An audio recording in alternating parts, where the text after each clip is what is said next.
नमस्कार, ताजा अपडेट के साथ मैं हूं आपके साथ अशोक वर्मा। आप देख रहे हैं टीवी 20 न्यूज। आइए शुरुआत करते हैं तमाम क्षेत्रों की विशेष खबरें। बने रहिए हमारे साथ।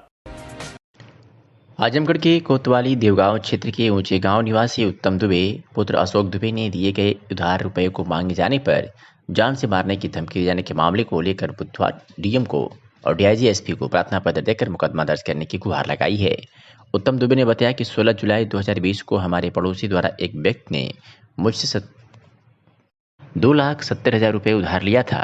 जब उसने उधार के साथ ही स्टाम्प पेपर पर लिख कर भी दिया था एवं आधार कार्ड की फोटो कापी भी दिया है। जब मैं अपना दिया हुआ पैसा मांगता हूं तो विपक्षियों द्वारा जान से मारने की धमकी दी जा रही है। इसकी शिकायत थाने पर दी जा चुकी है। आरोपी व्यक्तियों के खिलाफ कोई कार्रवाई नहीं की गई है। उत्तम दुबे ने डीआईजी, एसपी और डीएम से आरोपियों के खिलाफ मुकदमा दर्ज करने की मांग की है। क्या नाम है आपका? मेरा नाम उत्तम दुबे है। कहाँ के रहने वाले हैं? मैं ऊँचे गांव कलीचाबाद थाना देवगांव जिला आजमगढ़ का रहने वाला हूँ। क्या मामला आप आए हैं इसके साथ? मामला मेरा उधार पैसा देने का है। मैं पिंटू सोनकर को उधार 2,70,000 रुपये दिया था। उधार पैसा देते समय जो 2 स्टैम्प पेपर और आधार कार्ड सहित कागजात बनवा लिया था। मैं जब उनसे उधार पैसा अपना मांगने लगा तो वो जो है कि मेरा पैसा वापस करने से मना करने लगे। बोले अगर तुम अपना पैसा मांगोगे तो हम लोग तुम्हें जान से मार देंगे। मेरे दरवाजे पे चढ़ के गाली गलौज करने लगे, मारपीट करने लगे, मेरा बच्चा लेके जाने लगे। और इस बात की जानकारी हम 100 नंबर पे दिए। 100 नंबर की पुलिस आई तो उल्टे हम ही को फंसाने की साजिश करने लगी। कोतवाली देवगांव गए, देवगांव कोतवाली पे कोई कार्रवाई नहीं हुआ। एसपी साहब के यहाँ तमाम प्रार्थना पत्र दिए, हर वरिष्ठ पुलिस अधिकारी को प्रार्थना पत्र दिए, लेकिन कोई कार्रवाई नहीं कोतवाली कर रही है। उस कोतवाली हमेशा कहती है कि जब 50,000 रुपये मुझे दोगे तब तुम्हारे साथ हम जो है कि कार्रवाई तुम्हारा करेंगे, वरना कोई कार्रवाई नहीं करेंगे। मामला जब मेरा कहीं से नहीं सुलझा तो मैं न्यायालय में थाना अध्यक्ष और विपक्षीगढ़ के खिलाफ मुकदमा दाखिल किया। मुकदमे में न्यायिक मजिस्ट्रेट द्वारा जो है कि आदेश पारित किया गया प्रारंभिक जांच करने का। जब जांच का आदेश जारी हुआ तो मामले को उलझा दे करके थाना अध्यक्ष फर्जी तरीके से हमको SC/ST मुकदमे में फंसाने की साजिश कर FIR लॉन्च कर दिए। 1 मार्च 2022 को उन्होंने मेरे पे FIR किया और 1 मार्च 2022 से 2 दिन पहले 28 फरवरी से ही मैं लखनऊ में ड्यूटी पे कार्यरत मौजूद था। अब मैं बस यही प्रशासन से चाहता हूँ और विज्ञापन में मैं यही कहना चाह रहा हूँ कि हम सभी वरिष्ठ पुलिस अधिकारी से, सभी अधिकारियों से निवेदन करते हैं कि हमारे साथ न्याय करें। जो सत्य है कम से कम उसका लोग साथ दें और सत्य को सामने लाएं। अगर मैं गुनहगार हूँ तो मेरे विरुद्ध कार्रवाई हो, अगर मेरा कोई गुनाह नहीं है तो मेरे साथ न्याय हो, मेरा पैसा वो लोग वापस कर दें। इस तरह से हमें फंसाने की साजिश जो थाना अध्यक्ष कोतवाल करें वो न करें, क्योंकि इससे हमारी छवि खराब हो रही है। बस यही हम कहना चाहते हैं और यही हमारा निवेदन है कि इस तरह से हमें फंसाया न जाए। आजमगढ़ जनपद में पुलिस अधीक्षक अनुराग आर्य द्वारा जनपद आजमगढ़ की यातायात व्यवस्था को सुदृढ़ बनाने तथा अवांछित गतिविधियों पर लगाम लगाने के क्रम में चलाए गए अभियान में जनपद के कुल 68 स्थानों पर चेकिंग की गई, जिसमें 1,692 वाहनों को चेक किया गया। बिना नंबर प्लेट की गाड़ी चलाने, यातायात के नियमों का पालन न करने व नवयुवकों द्वारा मोटरसाइकिल पर 3 सवारी चलने तथा बिना हेलमेट के चलने वाले 360 वाहनों का चालान व थाना रानी के सराय से 1 वाहन सीज किया गया। आजमगढ़ की अतरौलिया से खबर है, जहां समाजवादी पार्टी द्वारा निषाद राजभर तथा मुस्लिम समाज के लोगों को गोष्ठी के माध्यम से एकजुट किया गया। बता दें कि क्षेत्र के कटसरा मदियापार स्थित काली मंदिर परिसर में सपा द्वारा एक गोष्ठी का आयोजन किया गया, जिसमें निषाद राजभर तथा मुस्लिम समाज के लोगों को एकजुट करने का प्रयास किया गया। कार्यक्रम के मुख्य अतिथि भीम प्रसाद निषाद सपा प्रदेश सचिव रहे तथा विशिष्ट अतिथि अर्जुन निषाद रहे। कार्यक्रम की अध्यक्षता रणजीत निषाद ने की थी तथा संचालन ओम प्रकाश राजभर ने किया। विधान परिषद चुनाव तथा विधानसभा चुनाव को लेकर निषाद समाज के लोगों को एकजुट होकर सम्मान बचाने का संकल्प दिलाते हुए सपा प्रदेश सचिव भीम प्रसाद निषाद ने कहा कि निषादों, राजभरों को तथा पिछड़ी जातियों को लेकर भारतीय जनता पार्टी पिछड़ी जातियों को गवार बनाना चाहती है, जिन्हें कोरोना के नाम पर शिक्षा से भी वंचित रखा जा रहा है। इस पार्टी का मुख्य उद्देश्य ही है कि लोगों को शिक्षा से दूर रखना। मैं यहाँ अपनों के बीच पहुंचकर लोगों को संगठित करने का काम कर रहा हूँ। विधानसभा चुनाव के अंतर्गत ईवीएम चोरी, ईवीएम का बदलना तथा 3 साल कोरोना काल के नाम पर लोगों को शिक्षा से वंचित रखा गया। समाजवादी पार्टी के लोग चाहते हैं कि पिछड़े तथा गरीब वर्ग का उत्थान हो, इसके गरीब लोगों का कल्याण हो। समाजवादी पार्टी इसके लिए नीति भी बनाई थी।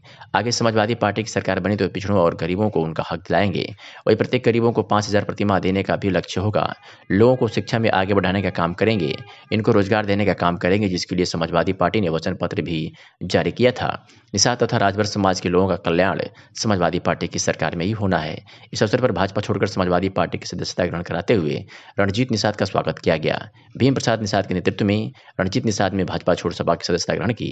आइए सुनाते हैं कि भीम प्रसाद निषाद प्रदेश सचिव समाजवादी पार्टी ने क्या कुछ कहा। कार्यक्रम का मुख्य उद्देश्य क्या है भैया, इसके बारे में बताइए थोड़ा सा। मुख्य उद्देश्य इसका है निषादों को, राजभरों का, पिछड़ी जातियों को शिक्षा दीक्षा को लेकर के है। क्योंकि ये भारतीय जनता पार्टी के लोग मूल रूप से इन पिछड़ों को गंवार बनाना चाहते हैं। इनको गेहूँ चावल खिला करके और इनका वोट ले करके इनको गुलाम बनाना इनका मुख्य उद्देश्य है। और लोगों को क्या हिदायत दी गई, इसके बारे में बताइए। मौके पर हम आए हैं अपने लोगों को सबको संगठित करना कि ये भाजपा है, ये किसी के सगा नहीं जिनको इन्होंने ठगा नहीं। आपने देखा है कि अभी चुनाव में कितनी बड़ी धांधलीबाजी इन्होंने किया है। ईवीएम चोरी है, ईवीएम बदलना, लोकतंत्र का सरेसर हत्या करना, ये तो राजतंत्र स्थापित करना चाहते हैं। आज करीब 3 साल 2.5 साल से कोरोना के नाम पर शिक्षा से एकदम पिछड़े वर्ग के लोग वंचित हैं। हम समाजवादी पार्टी के लोग चाहते हैं कि पिछड़े वर्ग का उत्थान हो। हम लोग तमाम कल्याणकारी योजना बनाने का नीति भी बनाए थे, पीछे भी हम लोगों ने दिया है। आगे भविष्य में समाजवादी पार्टी की सरकार बनेगी, हम पिछड़ों को अधिक से अधिक हक देने का काम करेंगे, बल्कि हर गरीबों को सबको 5,000 रुपये महीने देने का लक्ष्य हम लोगों का होगा, ताकि ये जो है भारतीय जनता पार्टी से इनका नाता टूटे। इनकी जो चाहत है इनकी हम भरपाई करेंगे, इनके घर में रोजगार देने का काम करेंगे, इनको शिक्षा में आगे बढ़ाने का काम करेंगे। ये हमारा मुख्य उद्देश्य है। जनसला निषाद बस्ती में है, राजभरों में है, सारी जगह ये हमारा चलेगा कार्यक्रम। भारतीय जनता पार्टी जिलाध्यक्ष आजमगढ़ सदर ध्रुव सिंह ने बताया है कि उत्तर प्रदेश सरकार के गठन के लिए शपथ ग्रहण समारोह यानी 25 मार्च 2022 को दोपहर बाद अटल बिहारी वाजपेयी कान्हा स्टेडियम में होना है। मुख्यमंत्री योगी आदित्यनाथ उत्तर प्रदेश के दूसरी बार मुख्यमंत्री बने हैं। इस ऐतिहासिक पल का हिस्सा बनने के लिए आजमगढ़ से हजारों की संख्या में कार्यकर्ता पदाधिकारी लखनऊ जा रहे हैं। सभी कार्यकर्ता पदाधिकारी कल शपथ ग्रहण समारोह में जाने से पूर्व मंदिरों में पूजा पाठ कर पटाखे जलाकर जय श्री राम और भारत माता की जय के उद्घोष के साथ आजमगढ़ से प्रस्थान करेंगे। इसके साथ ही सभी नगरपालिका नगर पंचायत में LED की व्यवस्था की गई है। जो कार्यकर्ता पदाधिकारी शपथ ग्रहण समारोह में नहीं जा रहे हैं वह LED के माध्यम से इस ऐतिहासिक शपथ ग्रहण समारोह का हिस्सा बनेंगे। क्या कुछ कहा TV20 से बातचीत करते हुए ध्रुव सिंह भाजपा जिलाध्यक्ष सुधर ने, सुनिए। आजमगढ़ के सभी सम्मानित जनता को एवं भारतीय जनता पार्टी कार्यकर्ताओं को कल योगी जी के पुनः दोबारा शपथ लेने के शुभ अवसर पर ढेर सारी बधाई देता हूँ, हार्दिक शुभकामनाएं देता हूँ और आप सभी से आग्रह करता हूँ कि कल दिनांक 25 तारीख को जो हमारे कार्यकर्ता, जो हमारे आजमगढ़ के सम्मानित लोग शपथ ग्रहण समारोह में चलने वाले हैं, वो लोग सुबह अपने घर से 6 बजे बस द्वारा अपने निजी साधन द्वारा प्रस्थान कर दें और वहाँ पर समय से 12 बजे तक पहुँच जाएं, क्योंकि वहाँ 12 बजे पहुँच कर अपना स्थान ग्रहण कर लें। उसी के साथ साथ जो हमारे कार्यकर्ता यहाँ पर घर पर रहेंगे उनसे मेरा निवेदन है कि आप सभी योगी जी के, पूज्य महाराज जी के शपथ ग्रहण समारोह के अवसर पर मंदिरों में, शिवालयों में घंट घड़ियाल बजाएं, और कीर्तन भजन करें, मिठाइयाँ बांटें तथा अपने अपने घरों पर दीपक जलाएं तथा नगर के चौराहों को सजाएं। भारतीय जनता पार्टी द्वारा सभी जिले स्तर पर, सभी नगर पालिकाओं में और सभी विकास खंडों में भी LED के माध्यम से सजीव प्रसारण होगा।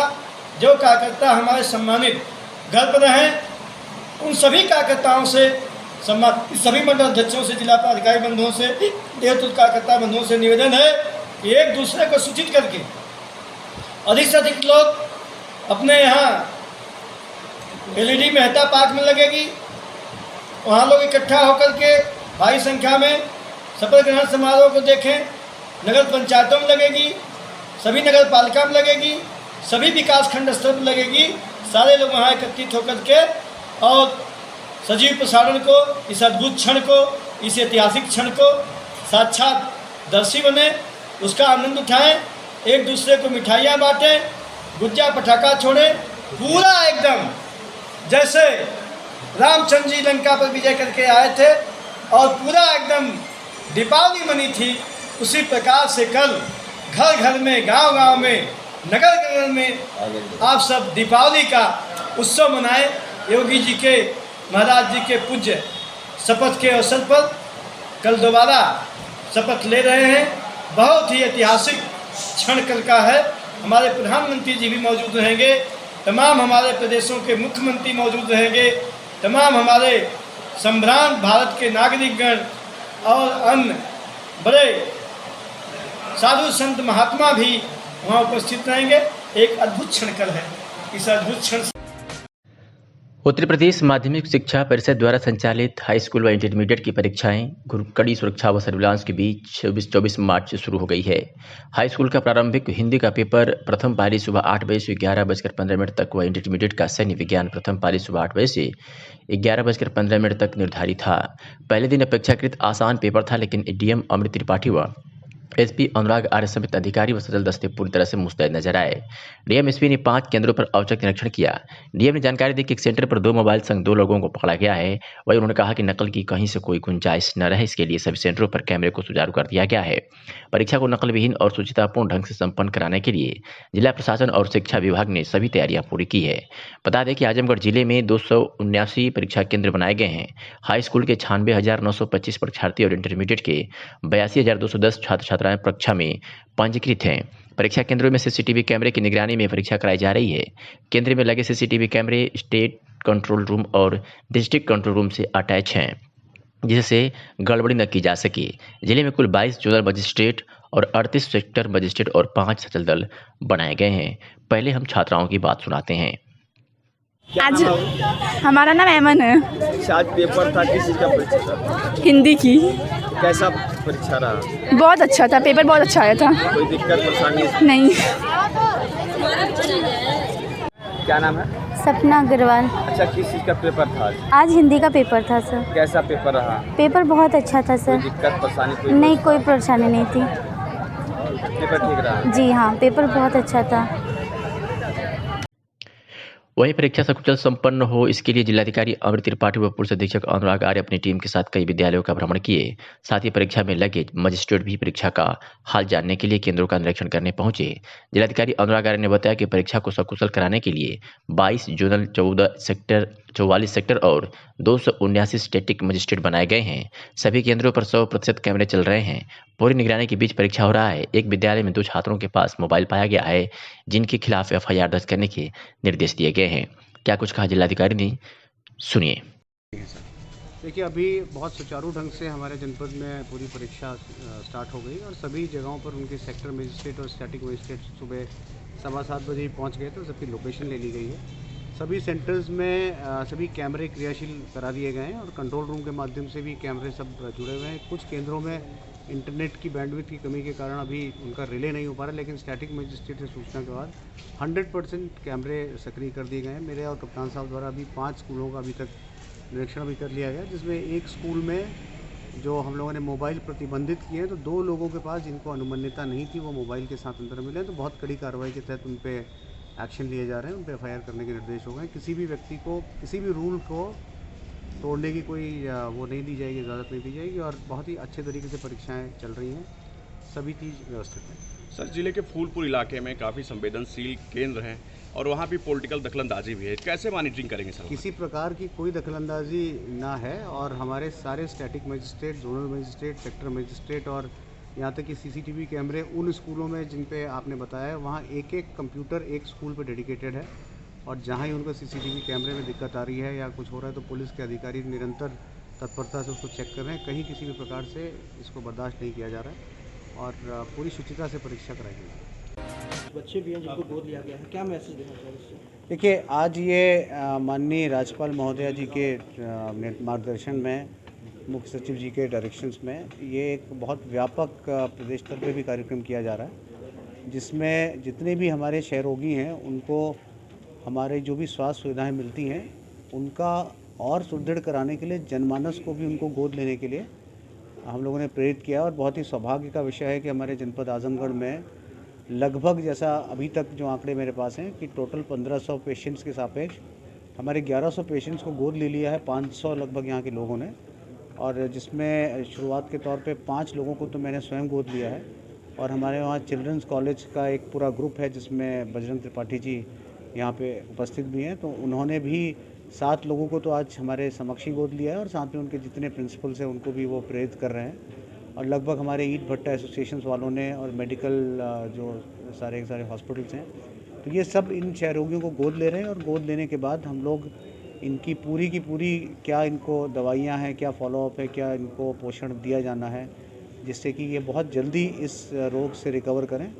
कुछ बच्चियाँ आज इस कार्यक्रम में भी आई थी, तो मेरा आप लोगों के माध्यम से भी अनुरोध है कि जिन लोगों को गोद लिया जा रहा है उनकी मॉनिटरिंग कम से कम आप लोग भी करें, और हम लोगों को खबरों के माध्यम से ये भी बताते रहें कि जिन लोगों ने गोद लिया है क्या वो आज उसी समर्पण से उस चीज़ को कर रहे हैं, तो इससे हमारा ये रोग बहुत जल्दी जनपद से समाप्त हो जाएगा।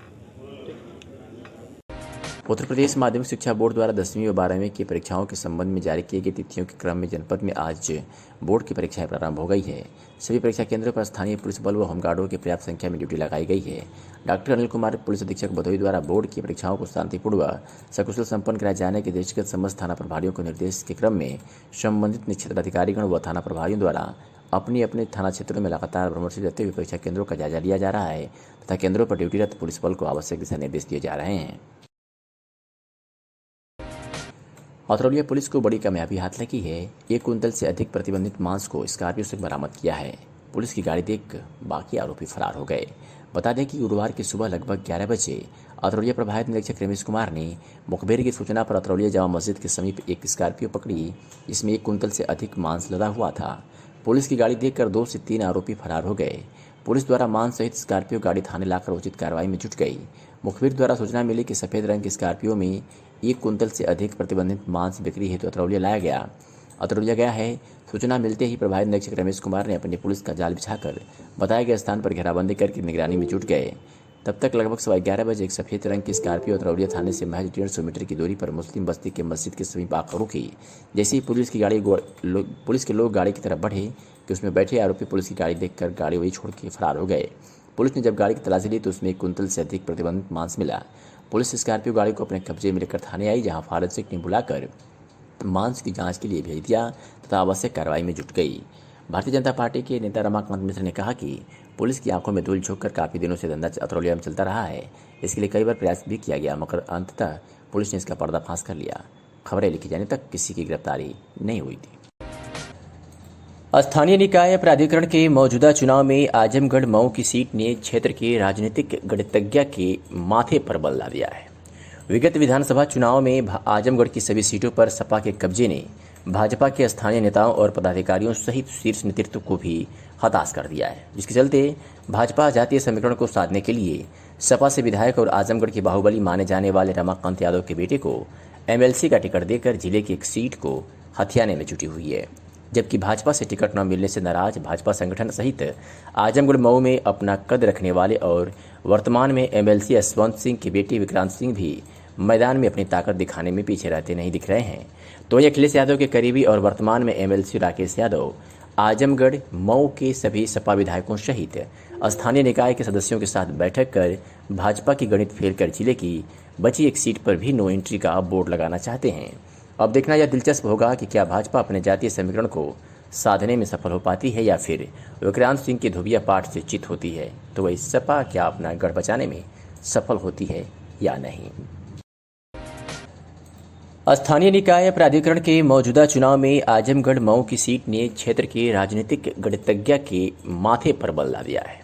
विगत विधानसभा चुनाव में आजमगढ़ की सभी सीटों पर सपा के कब्जे ने भाजपा के स्थानीय नेताओं और पदाधिकारियों सहित शीर्ष नेतृत्व को भी हताश कर दिया है, जिसके चलते भाजपा जातीय समीकरण को साधने के लिए सपा से विधायक और आजमगढ़ के बाहुबली माने जाने वाले रमाकांत यादव के बेटे को एमएलसी का टिकट देकर जिले की एक सीट को हथियाने में जुटी हुई है। जबकि भाजपा से टिकट न मिलने से नाराज भाजपा संगठन सहित आजमगढ़ मऊ में अपना कद रखने वाले और वर्तमान में एमएलसी यशवंत सिंह के बेटे विक्रांत सिंह भी मैदान में अपनी ताकत दिखाने में पीछे रहते नहीं दिख रहे हैं। तो अखिलेश यादव के करीबी और वर्तमान में एमएलसी राकेश यादव आजमगढ़ मऊ के सभी सपा विधायकों सहित स्थानीय निकाय के सदस्यों के साथ बैठक कर भाजपा की गणित फेल कर जिले की बची एक सीट पर भी नो एंट्री का बोर्ड लगाना चाहते हैं। अब देखना यह दिलचस्प होगा कि क्या भाजपा अपने जातीय समीकरण को साधने में सफल हो पाती है या फिर विक्रांत सिंह के धोबिया पाठ से चित होती है, तो वही सपा क्या अपना गढ़ बचाने में सफल होती है या नहीं। हाई स्कूल तथा इंटरमीडिएट की बोर्ड परीक्षाएं शुरू हो गई, जिसके लिए बनाए गए परीक्षा केंद्रों पर आज सुबह से ही छात्र छात्राओं की भारी भीड़ दिखाई दी। क्षेत्र के पटेल मेमोरियल इंटर कॉलेज तथा राजकीय बालिका इंटर कॉलेज को परीक्षा केंद्र बनाया गया है, जहां प्रथम पाली हाई स्कूल की परीक्षा में छात्र छात्राओं की परीक्षा शांतिपूर्ण ढंग से संपन्न हुई। राजकीय बालिका इंटर कॉलेज में 294 छात्र पंजीकृत हैं, जिसमें 12 अनुपस्थित रहे। 282 छात्रों ने शांतिपूर्ण ढंग से परीक्षा दी। वही 7 बड़े कमरों को परीक्षा केंद्र बनाया गया था, जिसमें प्रकाश की व्यवस्था तथा सीसीटीवी कैमरे लगाए गए थे। तो ही पर्याप्त संख्या में कक्ष निरीक्षक अपने ड्यूटी पर मुस्तैद रहे। इस परीक्षा केंद्र पर 3 विद्यालयों का सेंटर आया हुआ है। पटेल इंटर कॉलेज में प्रथम पाली हाई स्कूल की परीक्षा में 467 बच्चे पंजीकृत हैं, जिसमें लगभग 50 बच्चे अनुपस्थित रहे। तो वह कुल 10 कमरे हाई स्कूल की परीक्षा के लिए तथा 13 कमरे इंटरमीडिएट की परीक्षा के लिए बनाए गए हैं। सभी कमरों में प्रकाश की व्यवस्था के साथ ही सीसीटीवी कैमरे आदि लगाए गए, जहां प्रथम पाली की हाई स्कूल की परीक्षा शांतिपूर्ण ढंग से संपन्न हुई। इसी क्रम में क्षेत्र के अन्य परीक्षा केंद्रों पर सुबह प्रथम पाली हाई स्कूल की परीक्षा शांतिपूर्ण ढंग से संपन्न हुई तथा द्वितीय पाली इंटरमीडिएट की परीक्षा चल रही है। हाई स्कूल की परीक्षा सुबह 8 बजे से लेकर 11:15 बजे तक तथा द्वितीय पाली इंटरमीडिएट की परीक्षा 2 बजे से 5:15 तक हो रही है। आइए सुनाते हैं कि राजकीय बालिका इंटर कॉलेज की प्रधानाचार्य ने क्या कुछ कहा। स्कूल की प्रथम पाली की परीक्षा स्टार्ट हुई है जी। कैसे आपने मैनेज किया, कैसे कितने रूम आपके यहाँ हैं, कितने बच्चे हैं सब? हमारे यहाँ 294 बच्चे पंजीकृत हैं, जिनकी आज परीक्षा होनी है। आज हिंदी केवल प्रश्न पत्र की परीक्षा हाई स्कूल की प्रथम पाली में चल रही है। परीक्षा में 12 बच्चे अनुपस्थित हैं और 282 बच्चे प्रेजेंट हैं, जो शांतिपूर्वक परीक्षा दे रहे हैं। कितने रूम आपके यहाँ बनाए गए हैं बच्चे बैठने के लिए? हमारे यहाँ 7 कमरे बनाए गए हैं। 7 कमरों में कैमरे की और प्रकाश की लाइट की हर एक उचित व्यवस्था बनाई गई है। कक्ष निरीक्षक पर्याप्त मात्रा में हैं, जो ड्यूटी कर रहे हैं। परीक्षा में कोई समस्या नहीं है, सब अच्छे से चल रहा है। कितने विद्यालय का सेंटर आया है? हमारे विद्यालय में 3 विद्यालयों का सेंटर आया है, कनैला से और अचलीपुर से और मीरपुर पचरी। 3 विद्यालयों का सेंटर है और हमारे खुद के बच्चे भी यहाँ पर परीक्षा दे रहे हैं। मतलब मैम आपकी बार परीक्षा कितने बजे से कितने बजे तक होनी? प्रथम पाली द्वितीय पाली? प्रथम पाली की परीक्षा 8 बजे से लेकर के 11:15 बजे तक है और द्वितीय पाली की परीक्षा 2 बजे से लेकर 5:15 तक। कोई अलग से दिशा निर्देश दिया गया है माध्यमिक शिक्षा बोर्ड से कि इस तरह करना है? इस बार जो है प्रश्न पत्रों को रखने के लिए निर्देश है कि डबल लॉक की अलमारी में रखा जाएगा। और अलग यह है कि इस बार एक अतिरिक्त केंद्र व्यवस्थापक की इसमें ड्यूटी लगाई गई है, स्टैटिक मजिस्ट्रेट की ड्यूटी लगाई गई है, जो प्रश्न पत्रों की सुरक्षा के लिए केंद्र व्यवस्थापक का साथ देंगे, सहयोग करेंगे। आजमगढ़ जनपद में पुलिस अधीक्षक अनुराग आर्य के निर्देश पर आज जिले की पुलिस ने कई अपराधियों को गिरफ्तार कर जेल की हवा खिला दी है।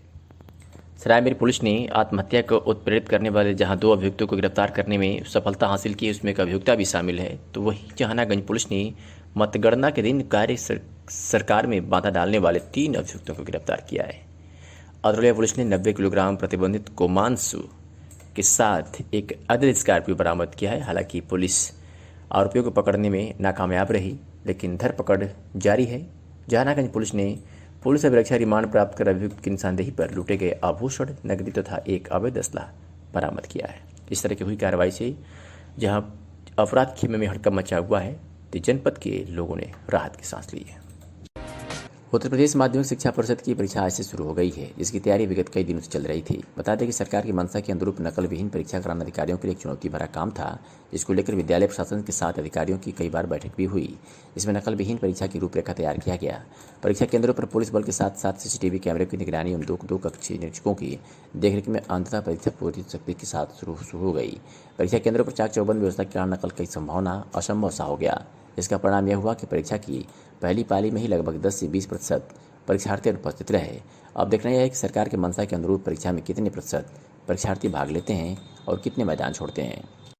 जनपद की मशहूर एडवोकेट शिवभक्त पद्मनाथ श्रीवास्तव अंजू श्रीवास्तव के आवास पर न्यूज भारत 24 के प्रधान संपादक रवि दीक्षित, राष्ट्रीय संरक्षक साहित्यकार संजय पांडे द्वारा न्यूज भारत 24 की तरफ से प्रशस्ति पत्र एवं एडवोकेट सन्मार्ग के विरोची पद्मनाथ श्रीवास्तव द्वारा अंग वस्त्र देकर सम्मानित किया गया।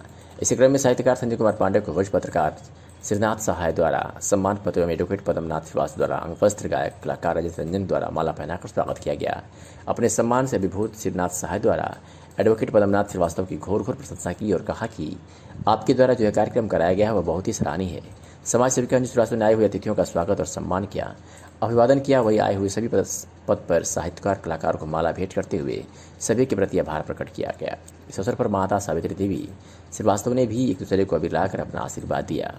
आज मशहूर युवा एडवोकेट सनमार्ग के चीफ ब्यूरो के आवास पर वरिष्ठ पत्रकार हम लोगों के मार्गदर्शक आदरणीय श्री श्रीनाथ सहाय द्वारा मुझे प्रशस्ति पत्र देकर और हमारे छोटे भाई सनमार्ग के ब्यूरो चीफ पद्मनाथ श्रीवास्तव जी द्वारा मुझे अंग वस्त्र देकर और हमारे छोटे भाई जो कि प्रतिष्ठित चैनल के editor in chief news Bharat 24 द्वारा और हमारे गायक कलाकार राजेश रंजन द्वारा हमारी छोटी बहन समाज सेविका अंजू मैम द्वारा मुझे माला पहनाकर और माला देकर सम्मानित किया गया। इसके लिए मैं जो है अपने छोटे भाई पद्मनाथ जी का और जो है माननीय सहाय साहब का मेरा सौभाग्य है जो कि सहाय साहब के द्वारा मुझे यह प्रशस्ति पत्र दिया गया।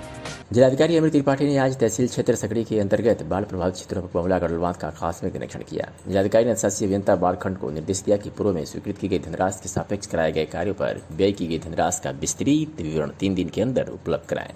जिलाधिकारी ने एसडीएम सकड़ी गौरव कुमार को निर्देश दिया कि स्थानीय ग्राम प्रधान, पूर्व प्रधान एवं अन्य जनप्रतिनिधियों के साथ बैठक कर बाढ़ से बचाव के संबंध में सुझाव ले लें। उन्होंने कहा कि जनप्रतिनिधियों के सुझाव पर बाढ़ से बचाव के संबंध में ली गई जानकारी की विस्तृत कार्य योजना बनाकर 3 दिन के अंदर प्रस्तुत करें। उन्होंने कहा कि जनप्रतिनिधियों से पुराने किए गए कार्यों की गुणवत्ता का फीडबैक भी प्राप्त कर लें। उन्होंने कहा कि बाढ़ की दृष्टि से यह बहुत ही संवेदनशील क्षेत्र है, इसलिए बाढ़ आने से पहले ही सभी तैयारियों को पूर्ण कर लें। जिलाधिकारी ने इसके पश्चात बिलकुंडा ग्राम का निरीक्षण किया, वहाँ के लोगों से मिलकर उनकी समस्याओं को जाना। उन्होंने स्थानीय लोगों से पूछा कि सरकारी योजनाओं में आवास, शौचालय, राशन आदि का लाभ मिल रहा है या नहीं। आजमगढ़ जिले के मड़िया स्थित ग्रैंड एसआर होटल में विश्व क्षय रोग दिवस पर जन जागरूकता कार्यक्रम का आयोजन किया गया। कार्यक्रम में मुख्य अतिथि के रूप में शिरकत करने पहुंचे जिलाधिकारी अमृत त्रिपाठी ने क्षय रोग से मुक्ति के लिए जनपद वासियों से रोग से पीड़ित बच्चों को गोद लेने का आह्वान किया।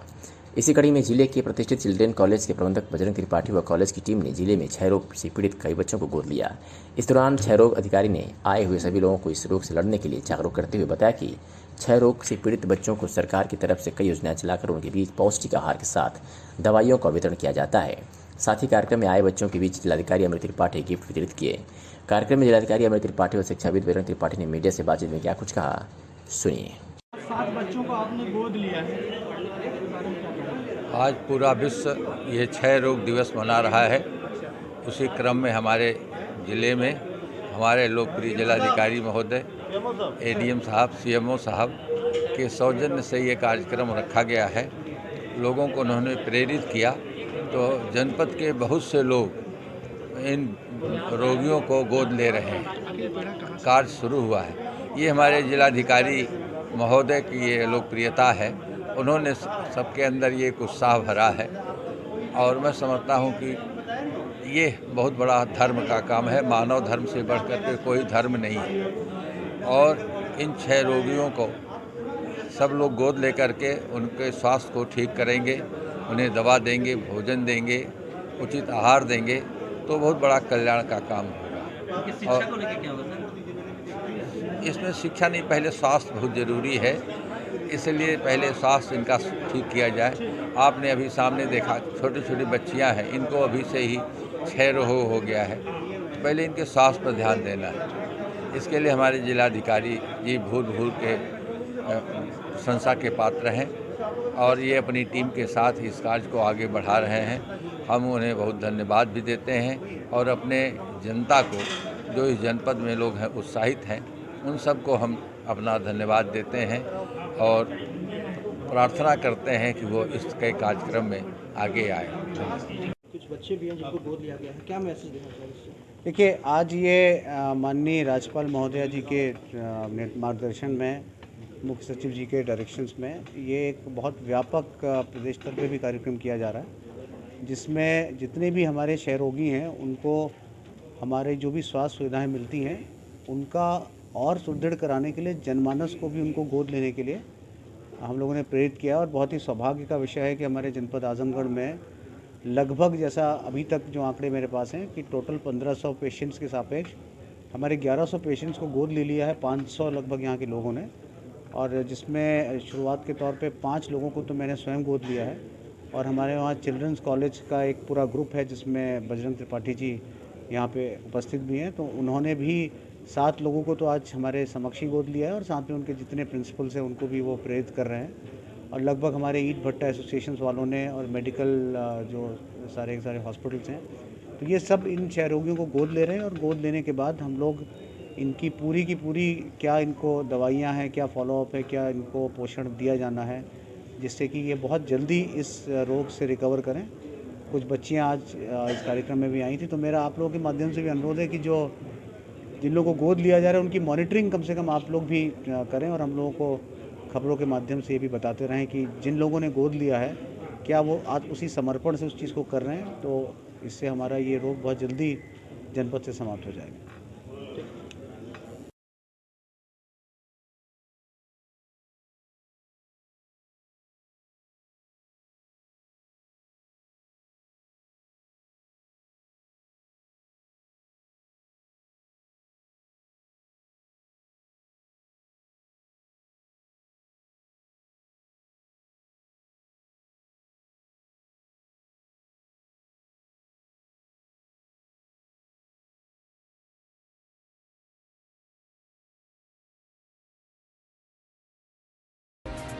आजमगढ़ की नगर पंचायत जैनपुर में मुबारकपुर तिरमोहानी पर सालों से सड़क के बीचों बीच एक गड्ढा सालों से हो गया था। इस गड्ढे के कारण अनेकों दुर्घटनाएं हो रही थी। आए दिन किसी न किसी की घटना होती थी, पर प्रशासन और नगर पंचायत कार्यालयों के कान पर जूं तक नहीं रेंग रही थी। सोशल मीडिया पर भी यह गड्ढा चर्चा का विषय बना हुआ था, परंतु किसी भी जिम्मेदारान पर कोई असर नहीं हुआ। आज नगर के वरिष्ठ समाजसेवी निहाल मेहदी आगे आए और अपने खर्चे से मौके पर खड़े होकर गड्ढे को मुकम्मल तरीके से गिट्टी सीमेंट बालू से बनवाया। ऐसे सामाजिक कार्य से निहाल मेहदी जनता के प्रिय होते जा रहे हैं। निहाल मेहदी का कहना है कि इंसानियत से बड़ा कुछ नहीं है। इस गड्ढे के कारण अनेकों लोगों का सर पैर टूट गया है, अब घटना ना हो। निहाल मेहदी इस प्रकार के सामाजिक कार्य और जनता के दर्द को बखूबी समझते हैं, इसलिए हमेशा आगे आकर खुद समस्या का समाधान। आपका नाम? मेरा नाम राजेश चौहान है। सर, यहाँ पे रोड पे इतने दिन से गड्ढा था रोड पे, और कोई ध्यान नहीं दे रहा था। इस कार्य को निहाल मेहदी ने करवाया, क्या कुछ कहना चाहेंगे निहाल मेहदी के लिए सर? देखिए, ऐसा है कि ये गड्ढा काफ़ी दिनों से था और ये गड्ढे को लेकर सोशल मीडिया पे भी काफ़ी चला और प्रशासन और नगर पंचायत के नॉलेज में भी ये बातें थी, मगर किसी के द्वारा कोई सुनवाई नहीं हुई। और निहाल भाई ने आज बहुत ही बढ़िया कार्य किया कि जिससे जनता का भला हो। काफ़ी यहाँ पे दुर्घटना भी होती थी और कई लोगों का पैर टूटा, कई लोग जाने से भी बचे हैं। और एक कार्य करा कर निहाल मेहदी ने भाई साबित कर दिया है कि मतलब एक अच्छे समाज सेवी हैं और समाज के प्रति उनकी अंदर बहुत ही अच्छी भावना है और अच्छा कार्य कर रहे हैं। काफ़ी कार्य निहाल मेहदी रोजाना कर रहे हैं, तो उसके लिए क्या कहेंगे? ये अच्छा है उनको, भाई मेरे नज़र से तो बहुत बढ़िया कार्य कर रहे हैं और काफ़ी एक्टिव हैं समाज के प्रति।